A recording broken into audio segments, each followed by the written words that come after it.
جی وعلیکم السلام ورحمۃ اللہ۔ محترم بھائی کہتے ہیں تشہد کی حالت میں انگلی کو کب اٹھانا چاہیے؟ کچھ لوگ اشہد اللہ الہ پر انگلی اٹھاتے ہیں اور یعنی پھر نیچے کر لیتے ہیں۔ محترم بھائی تشہد کی حالت میں جو ہے اشہد اللہ الہ پر پہنچ کر انگلی کو اٹھانا اور پھر عبدہ و رسولہ کے بعد انگلی کو نیچے کر لینا، جی یہ کسی بھی حدیث سے ثابت نہیں ہے۔ علماء کی باتوں سے ثابت ہو تو وہ الگ بات ہے، علماء کے قول ہوں، باقی نبی علیہ الصلوۃ والسلام کی کسی بھی صحیح حسن حدیث سے یہ بات ثابت نہیں ہے۔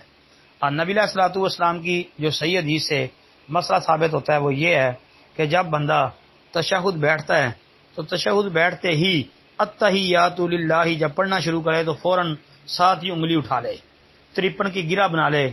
وہ گرہ کا طریقہ جو ہے وہ اپنے کسی قریبی عالم صاحب سے بیٹھ کے پوچھ لیں، کوئی سلفی عالم سے، کہ بھائی 53 کی گرہ کس طرح بنانی ہے، یعنی انگلی کو جب اٹھانا ہے تو کس طرح جو ہے وہ انگلی کو اٹھانا ہے، مٹھی بند کرنی ہے، کیا کرنا ہے، وہ سارا طریقہ آپ کو انشاءاللہ سمجھا دیں گے۔